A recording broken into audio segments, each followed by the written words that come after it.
What's up, guys? We are back again for a late January, kind of early February fishing report here for Lake Murray in South Carolina. This is brought to you by JC's Outdoors and Digital Marketing Systems. Go check them out if you want to elevate your business or get the best tackle around.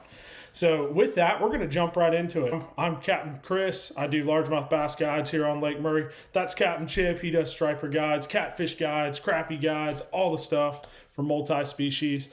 We're going to kind of run through the lake, give you a little bit about what we've been seeing. We've been on the water a good bit here lately, and we've had a good bit of success. So we want to share some of the stuff that we're seeing and obviously kind of walk you through everything. So the first thing we're going to do, let's start with lake conditions. We do that every single time we do a fishing report. Chip, what are you seeing out there as far as water temperature, water clarity? I'll let you go first. Well, there's been, we've had some warm weather, had some cold weather, warm weather. So the temps have been up and down. I've seen some stuff as low as, a couple weeks ago, we got down into probably some 47 degree stuff. It's always a little bit warmer, down the lake, but, generally this time of year, I'm above from Buffalo and above. So the water's gonna be a little bit cooler up there. It's also gonna be a little bit dirtier. I've noticed it's slowly starting to get dirtier. Now, granted, it's super clean compared to what it usually is this time of year. But we are starting to get some stains, especially once you go above the forks. We're starting to see a lot more stain with all this precipitation we've had the last 48 hours. I wouldn't be surprised to start seeing it be even dirtier. But we also had some cold temps. I think yesterday the high, it got warmer last night than it was the high yesterday afternoon. So, but we're supposed to get down to like 18 tonight. Probably going to start seeing that water temp dip down to that mid 40s. I was out, today's Monday, so I was out Friday and Saturday. Water temp was still hovering around that 50 degrees, 51, but like I said, we had all that cold coming here the last couple of days. So I'd be expecting to see it drop down there in the mid to high 40s with some dirty water. Also, I've seen some people already posting stuff on Facebook and this and that, as that water stays in the 40s for a little bit longer, we're going to probably start to see some thread fins die off. Even if they don't die off, a lot of times they just sit there and they flutter down. They fall to the bottom. This is a good time for you all to start pulling out some spoons, trying to mimic that fluttering dead bait or dying bait that's falling down. But don't discount the shallow water bite as well. I've found a lot of big fish that they'll stay shallow. They want to stay up there. They'll eat whatever they can find up there. Pay attention to the birds. Also, everybody knows about the gulls, but something I've seen this year already is the cranes. Typically they bunch up down there around Goat, but man, they are really, really bunching up there in the rivers, more than I've ever seen them before. So pay attention to stuff like that. Of course, kind of getting a little off subject there, but as far as the water quality has been good. Like I said, it's still clean compared to what it usually is this time of year, but be expecting some dirty water here in the next week, is what I would expect. Dirty, cold water. Just have to live with it. Yeah, and I think, kind of same thing I'm seeing, obviously, both out on the water. It did get pretty hot water temperature-wise earlier this month. We had that wild, right after Christmas, week of 70, almost 80-degree days. So that water temp kind of jumped way up, 55, even 56 in some areas, which is kind of crazy, especially for this time of the year. And then we've obviously had this cold front and one right before this, and we've kind of got a cold front that's settled in on us now where we're kind of highs in the mid-40s, lows in the mid-20s, I'd say historically about 10 degrees cooler than it typically is this time of the year. So that's going to push those water temperatures down, like Chip said, mid-40s. It will affect the bite a little bit. Fish are going to be more lethargic. Personally, I feel like, when it gets into that temperature, it's usually you're able to get those fish to kind of maybe commit a little bit better. There is definitely bite windows. We'll kind of talk about that here a little bit more in a second. But, yep, everything that I'm seeing, same deal. We had kind of a little bit of off-colored water in that upper third of the lake until you get to the bridges. And then under the bridges, it was kind of pretty muddy, I'd say, maybe a foot of visibility at best. So with that, Chip, what are you seeing with your stripers and cat? We'll start with stripers. Let's start with stripers. So the stripers, we've got this time of year, it's really whatever you want to do. You can catch fish deep right now. you can catch fish shallow right now. I just fished a tournament last Friday. There were some really good bags caught that people were fishing 60 to 80 foot deep with down rods. If you want to do a down rod bite, I would kind of venture down, say from the elbow down to the dam. I mean, there's some fish down in the big pool. There always is, but concentrate at the creeks, mouth of the creeks, in those creek channels. Especially if you find some bait down on the bottom. Some of them herring will sit 50, 60, 70 foot deep. You can sit in there and down rod on those fish. You just got to be slow and be patient with that bite. It's not a summertime. They're going to bury the rod straight down and it's on. They'll sit there and play with it a little bit, and you got to kind of slow reel on those fish to get them hooked up. So something to think about if you like the down rod fish. There are some down rod fish. If you want to stay away from the crowds in the rivers, I'm a river guy this time of year. I want to be fishing shallow. I had a 20-pound bag. It was a different type of tournament format. We actually had teams. We had three boats. 3 boats make up one team, so all 3 boats had to get their creel. But we had a 20-pound bag. 2 10-pounders, and we got both of those fish. Super shallow. But especially we talked about with the water temps going up and down. You'll get a cold day where the water temps might be in the 47 to 49 degrees, and all of a sudden the sun pops out. Pay attention to those banks, because that water up on the bank is going to be the first to warm up, especially if it's got a little bit of color to it. That dirty water always warms faster. It absorbs that sunlight. So, that sun comes out. If you like to pull the boards, get up there shallow. I had a board the other day. Literally, it was inches off the bank. Like, it was literally, the nose of the board was grinding in the mud. I mean, and those fish will be up there. But overall, it's been pretty good. These fish are averaging just very heavy weights right now, good size. Catching very few shorts. If you want some more action, but not necessarily going to be a lot of keepers, concentrate down there around the elbow, from elbow to the dreer, or even below dreer. There's a lot of really, really big schools of striper down that way. They're just very mixed in sizes. Mm-hmm. Now, you get up there where you get away from those big schools, generally the fish are going to be a little bit bigger. We were throwing back 8 and 9 pounders like it wasn't, like they were shorts on last Friday. It was ridiculous. Let's see, we can go with cats. Catfish. So, I have, it's been a couple weeks since I had a cat trip and went out and did some catfishing, but about 2 weeks ago I was fish anywhere from 40 foot of water to 70 foot of water. But they were in the mud. I mean, you need to find that soft bottom. If you pay attention to your graphs, if you understand the difference between a soft bottom and a hard bottom, sometimes that soft bottom will give you a little bit of color. So I run a Lowrance, so I keep it on color palette number 13, which gives me a brown bottom. But if you find a soft, muddy bottom, you'll have that brown layer, but on top of it, you'll have kind of a yellowish bottom on top of it. It's just showing that it's a softer mud bottom, and that frequency is kind of shooting through the mud, then bouncing back off the hard bottom. So it shows you that these cats are in the mud. They're down there, they're eating mussels and clams, whatever. I put a video out on Facebook a couple weeks ago. I opened up a cat, and he was just absolutely full of clams and mussels.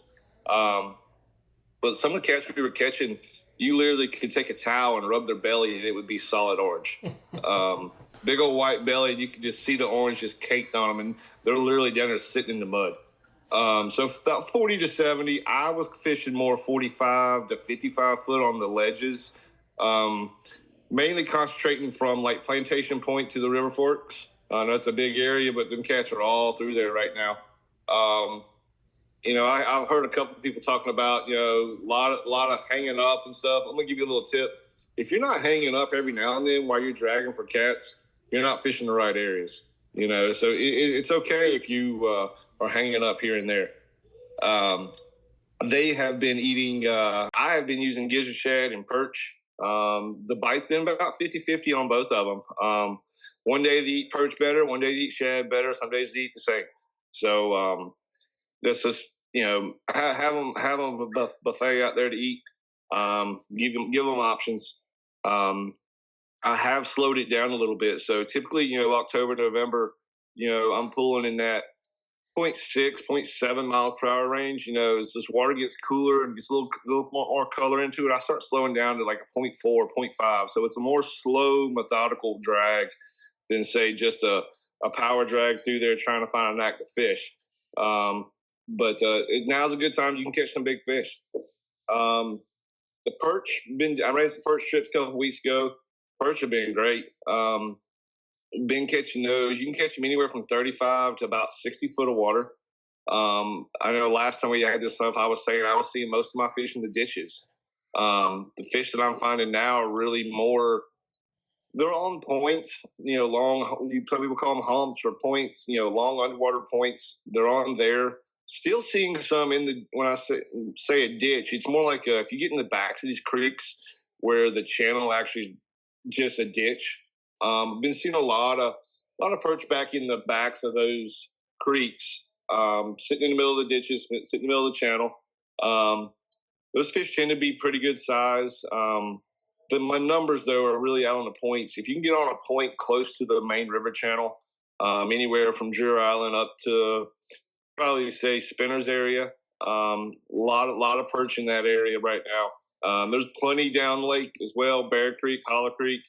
I just haven't been down there. But they've been catching a lot on spoons, little 1/2 ounce spoons, berries, or the Flex It spoons, or whatever brand you like to fish. And also toughies and cut bait. There's been some days that the cut bait, I'm using cut shad, cut herring, whatever, just a little piece on there. Some days it outproduces the live bait and the spoons. You just got to play with it, see which ones they want. Crappie, I ain't been on them for a couple weeks or even attempted, but I've been seeing them. I run side scan when I'm catfishing or when I'm striper fishing. Anytime I'm fishing, I have my side scan up. And I've been seeing big schools up in the Little River, up in the Big River, Buffalo Creek, even some down around in Dreer. I've seen a lot in Dreer. A lot of open water schools starting up. So it's almost that time. You can probably go out there now with some long rods and do some long line trolling. Probably the next time we do this, I'll have a better report on the long line trolling, because that's what I'm actually going to do when I got a phone here is pull those rods out, probably get some new string on them, and go from there. But if you are getting ready to start doing some trolling, it's about that time. Yeah. Well, that's good, man. That covers striper, that covers catfish, that covers perch, covers crappie. So that's kind of good general overall.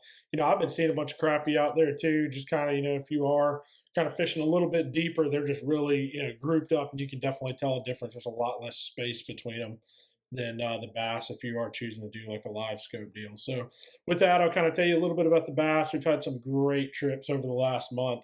The one 2 days ago, we had an 8-pounder, broke, a PB. The guy had been fishing for 86 years, his biggest bass of his life. It was like the best feeling as a guide. And then, the day before that, we probably had really close to 24 pounds, I'd say. We had just a bunch of like heavy, like 4 to 6 pound fish. And then, outside of that, there's some 3-pounders. But, I feel like the quality of the fish has definitely changed here over the last couple of weeks. And we see that, they really kind of start getting pre-spawn. They start fattening up. All of a sudden, those 3.5 pounders all become 4-pounders, and those bags go from 15 pounds. Now you're looking at 20 to 25 pound bags this time of the year, because they're pre-spawn, they're getting full of eggs. And we had that really hot spell where they even were acting then at the very beginning of January like they were thinking about wanting to pre-spawn because it got so hot. I mean, I could see how they were acting, and it was like identical to what they'd be doing in that mid to late February timeframe. Great ways to catch them. I've been catching them on a worm. You catch them on a jig. We had one 3 days ago. We had like almost 5-pounder on a football jig, just kind of dragging it around a little bit.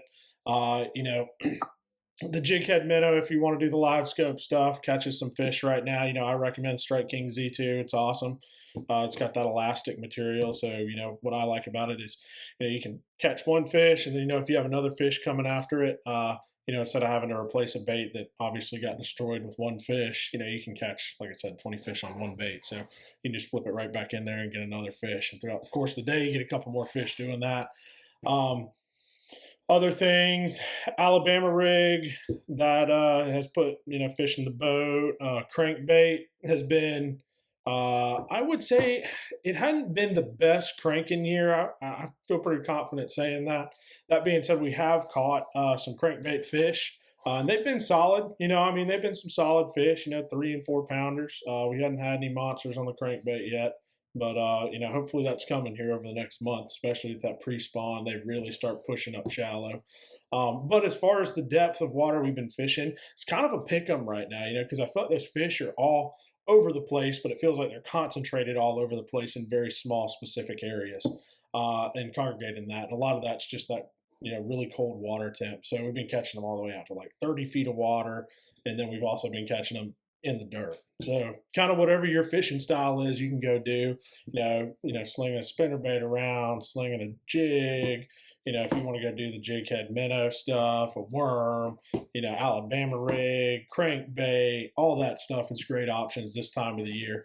And it's really covering water, especially until you really locate those little small specific areas that I talk about, where that you can kind of just roll up and you're like, okay, there's like a group of fish that are going to be right here. And they could be in 5 feet of water, they could be in 25 feet of water. It just kind of depends on, what you run into that day.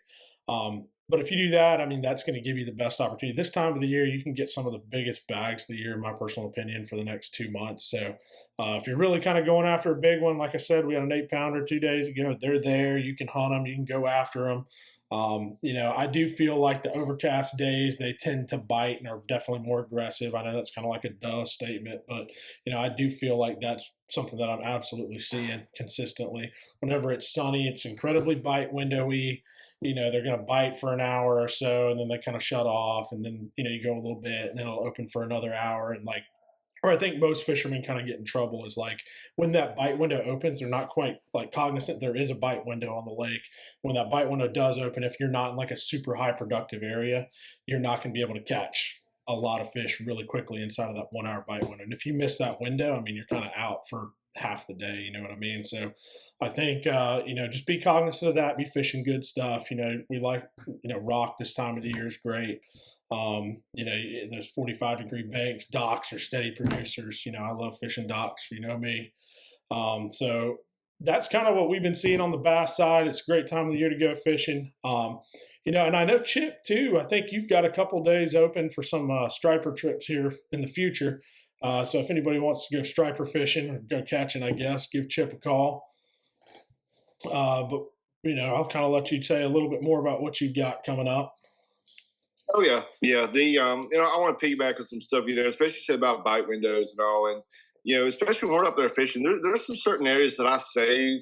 Let's say that I know there's probably some fish there, but they may not be active. I mentioned that sunlight coming out.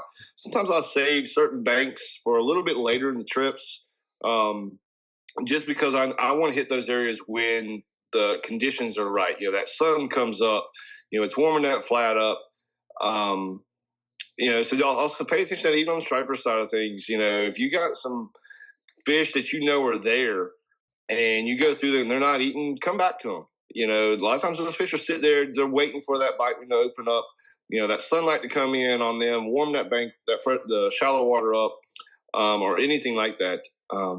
But yeah, you talked about that right around Christmas, had those warm days. It's kind of funny. So I actually seen some shell cracker that were, I was like, I don't need to be up here this early. And I've seen some, they were starting to mingle around up there in about 6 foot of water. I was just like, that'd be horrible. They started bedding in doggone January and February, but of course, cold water pushed them back out. But that warm water there got a little spooky there for a little bit. I know. But yeah, I got plenty of stuff open. Everybody always knows if you're a guide, January, February is slow months. So I got plenty of stuff open.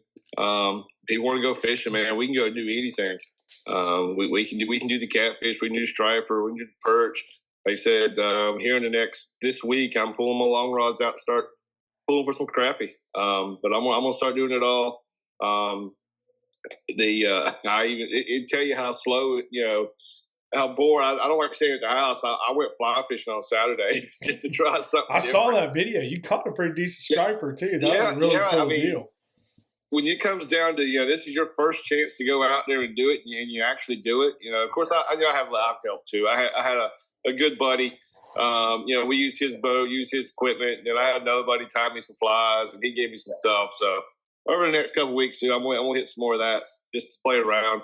But if you want to go fishing, come on. It's a great time. This is people don't want to go this time of year because it's cold, but it's not because the fish aren't biting, man. Because the fish are biting, and it's a good time to be out there. Yeah, one of my personal favorite times of the year. There's not quite as many boats, and it seems like when you get a bite, it's usually a pretty good fish. So that's right. But yeah, that's pretty much what we got as far as the actual report itself. Just a couple things real quick we want to hit on. We want to talk. We've been talking a little bit about the deal where we're going to have like a more in-depth report with a little bit more like areas of the lake, more specific baits, exactly what we're doing with that. Kind of like a subscription deal. I think we're getting really close to that. Me and Chip have both been working pretty hard on it. We're kind of working on the website right now, getting everything where it needs to be. So super looking forward to that. Stay tuned. Our goal is for next month to have it up, but don't hold us to it. Hopefully we can do that. I've got a lot of travel coming up with the Major League Fishing Pro Circuit this year. So I got a tournament here next week and then come back for 2 weeks for some guiding and then go down to Santee for another one. So that'll be good, but definitely kind of short on time. But we're going to work on it, try and get that done. Chip, what do you have to add? Yeah, the one thing I always try to tell people is this time of year, be careful out there. The water temps are very cold. I think we had another person we lost a couple weeks ago, maybe about a month ago. People think, oh, it's I'm only going to be in the water just a couple minutes. I can get out. I can do that. You can't. When it hits you, man. When it hits you, and it's not a matter. I don't care how strong you are, how in shape you are. When that water temp shuts down your body movement, there's nothing you can do about it. So remember, y'all, be safe out there. Wear your life jackets out there, and be conscious of the water temps because they can hurt you. Yeah, 100%. I mean, always wear your life jackets too this time of the year if you're fishing by yourself. That's a great best practice to have. Just a quick little inflatable, something like that can literally save your life. So, I definitely think that's something that you should consider doing. So with that, we'll kind of wrap it up. We always end these with a Bible verse. That's very important. I think that, we really need to realize why we're here and what we're doing in our life.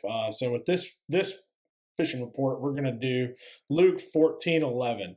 So y'all pick up your Bibles, go check that out. Great. Really, really, really applicable to fishing. So I think if you go check that out, maybe it'll make your day, and it's something that if you kind of put that at the pinnacle of your day, I think you'll be a lot more successful in not just fishing, but also in life.